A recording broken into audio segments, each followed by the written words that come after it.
Baik, shalom teman-teman. Pada video ini kita akan membahas mengenai tipe-tipe spiritualitas di dalam relasi dengan Tuhan. Secara otomatis kita terhubung dengan ibadah di gereja dan pembacaan kitab suci secara rutin maupun di saat teduh pribadi dan beberapa aktivitas yang lain.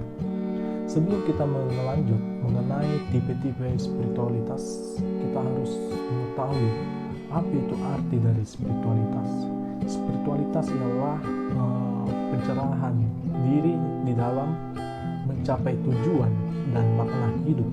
Setiap orang memiliki cara berbeda untuk menikmati relasi dengan Tuhan. Berikut tipe-tipe spiritualitas Kristen dan tujuannya. Yang pertama, spiritualitas naturalis. Di dalam naturalis kita merasa dekat dengan Tuhan. Di saat kita di sekitar ciptaannya seperti gunung-gunung, bukit, danau maupun sebagainya, selalu kita meresapi keagungan ciptaannya, melihat keragaman alam dan memeriksa keindahan semesta.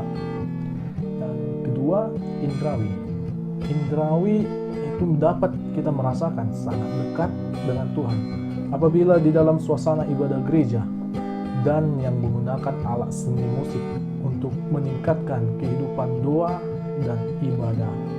Yang ketiga yaitu tradisional. Tradisional sangatlah senang mengembangkan suatu aturan kebiasaan atau ritual di dalam doa pribadi, pembacaan Alkitab, dan menjaga tertib hidup rohani. Yang keempat, asketis selalu menghayati kehadiran Allah, dan asketis menyukai padang gurun yang sepi. Yang kelima, aktivis merasa sangat frustasi jika melihat orang-orang Kristen yang bersikap apatis. Yang keenam, pemerhati. Ini tipe spiritualitas pemerhati ini sangatlah menyukai melayani atau memperhatikan dan menjadi saluran kasih, sangat menarik, suka memberikan perhatian, membesuk yang sakit maupun menjadi relawan bencana. Yang ketujuh, antusias.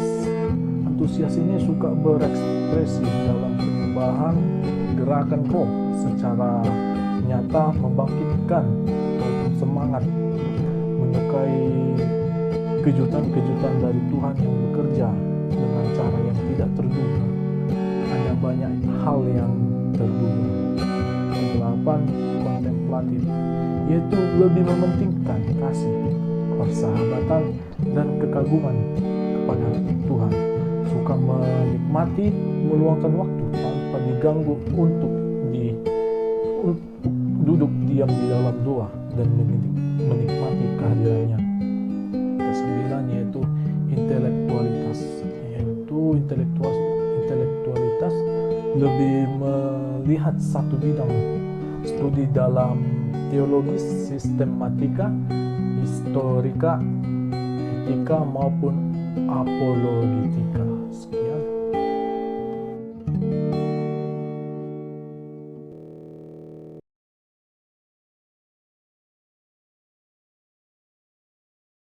Pengaturan kasih kita kepada Allah secara benar.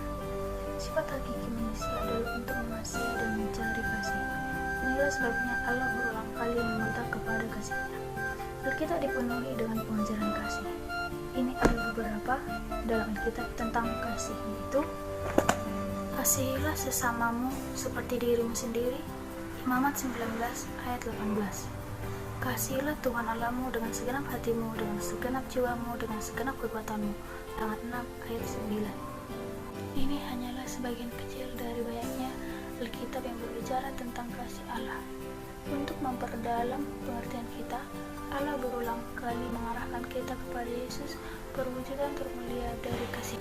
Adapun jenis-jenis kasih yaitu 1. Kasih agape. Kasih agape atau agapo adalah suatu kasih yang tak tergiur, di mana Allah kasih bukan hanya sumber kasih, tetapi mewujudkan kasih nyata secara langsung kepada manusia. Kasih rela berkorban, kasih yang mencari untuk memuliakan, kasih mengampuni tanpa batas, kasih yang tak pernah pudar. Yang kedua, kasih phileo. Kasih phileo ini adalah kasih antara sahabat, teman sesama manusia, atau kasih manusia kepada Tuhan yang tidak sama dengan kasih agape Allah kepada manusia. Kasih ini terjadi antara orang-orang yang tidak berpelarian darah. Contohnya, sekalipun kita mengasihi orang lain membantu dan mengalami bencana tanpa pamrih atau syarat, namun kebaikan tersebut hanyalah mengalir saja dari seluruh kebaikan yang dikerjakan. Sering juga kasih kepada sahabat terputus akibat satu yang lain yang tak kenal. Yang ketiga, kasih eros. Kasih eros adalah kasih yang bersumber kepada daya tarik seksual pada jenis kelamin lain. Jadi, kasih eros lebih cenderung kepada nafsu satwa. Pada prinsipnya, kasih eros ini tidak baik sebab Allah sendiri yang memberikannya. Tetapi kasih eros bisa menjadi sumber dosa apabila dilepaskan dari prinsip-prinsip iman kepada Allah. Yang keempat, kasih stroke. Cinta yang digambarkan oleh kata Yunani stroke paling baik dipahami sebagai cinta keluarga. Ini adalah jenis ikatan muda yang secara alami terbentuk antara orang tua dan anak-anak mereka, dan kadang-kadang antara saudara kandung dan rumah tangga yang sama. Cinta atau kasih yang jenis stabil dan sama. Stroke bisa juga menggambarkan cinta kekeluargaan antara suami istri, tetapi jenis cinta ini tidak begitu bergairah atau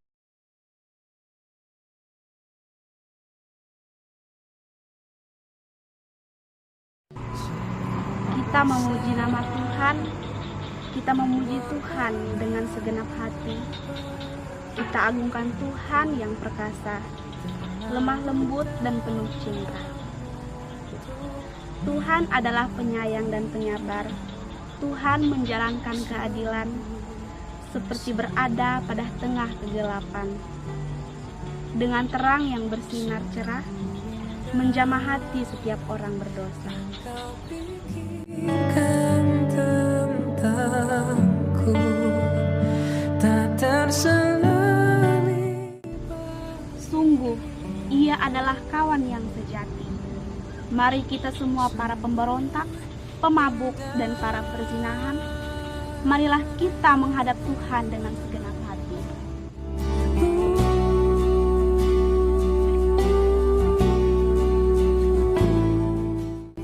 Tuhan adalah Alfa dan Omega, yang awal dan yang akhir.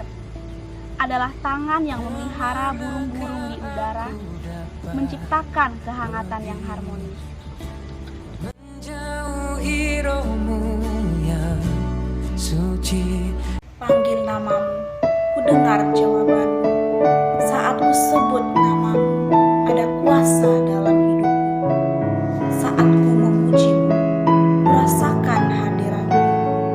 Saat ku dengar firman-Mu, ada damai di dalam hatiku. Aku takut melangkah, aku takut berkata-kata, aku takut bermimpi, takut dan khawatir selalu datang menghampiriku.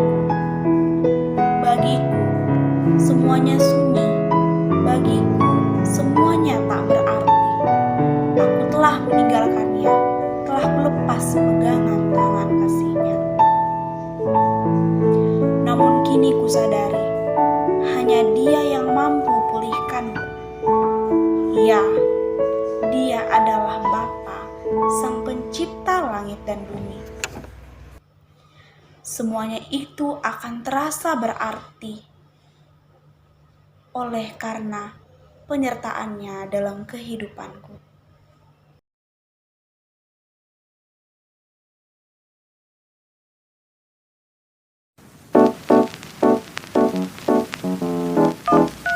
Perkenalkan, saya adalah Tridoni Mikaelis Tompul dengan NIM 71-2021-081. Di sini saya akan memberikan pemaparan tentang apa itu doa labirin. Doa labirin. Doa labirin merupakan suatu media yang dipakai untuk memberikan fasilitas ketika kita mengadakan kegiatan doa. Baik itu bermeditasi maupun kegiatan spiritual lainnya. Di dalam doa labirin, kita dilatih untuk mengenal diri kita, melepaskan segala pergumulan kita, melatih hati dan juga pikiran kita untuk peka terhadap keberadaan roh yang ada di dalam hidup kita. Spiritualitas di dalam doa labirin. Doa labirin merupakan doa yang memiliki kegunaan untuk memperdekat kita dengan Allah, yang dimana doa labirin akan membawa kita kembali kepada tanggung jawab kita sebagai umat Allah, sehingga akan memberikan perubahan yang baik di dalam kehidupan kita sehari-hari. Kita juga harus menyadari bahwa kita adalah makhluk yang tidak luput dari segala keterbatasan. Jadi untuk itu, kita harus melibatkan Tuhan di dalam setiap kehidupan kita. Pada abad pertengahan, Gereja Katolik mengadaptasi labirin ini ke dalam katedral pribadi. Pandangan Gereja Katolik terhadap labirin ini dilambangkan sebagai sebuah jalan keras menuju Allah. Dan bukan cuma itu, labirin juga dilambangkan sebagai keselamatan dan juga pencerahan. Ada 7 tahap dalam tata cara doa labirin. Yang pertama, kita harus menyiapkan hati serta pikiran kita dan membuat diri kita merasa nyaman. Kedua, pilihlah hal apa yang akan kita doakan. Yang ketiga, masuk melalui satu pintu yang telah ditentukan, tetapi dengan syarat bahwa diri kita telah benar-benar siap. Yang keempat, berjalanlah sampai pada pusat labirin dan berhentilah sejenak. Yang kelima, keluarlah dari pusat dengan mengikuti jalur yang sama menuju pintu keluar. Yang keenam, setelah sampai di pintu keluar, nyatakanlah syukur kepada Tuhan. Ketujuh, catatlah di dalam jurnal pengalaman apa sajakah yang kamu alami selama berada di labirin. Terima kasih.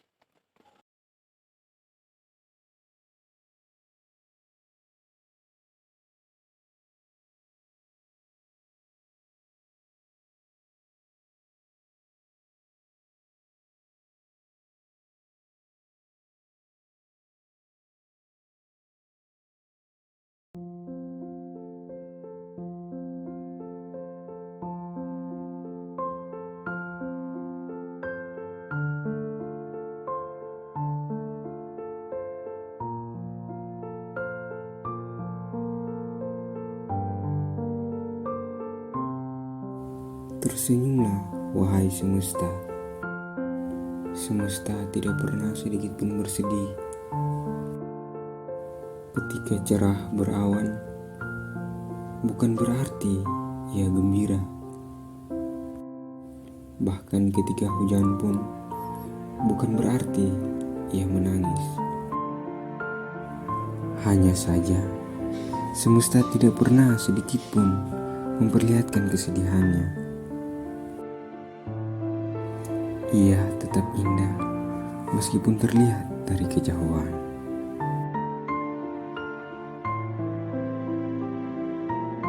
Jika aku melihat langitmu, buatan jarimu, bulan dan bintang-bintang yang kau tempatkan, langit menceritakan kemuliaan Allah, dan cakrawala memberitakan pekerjaan tangannya.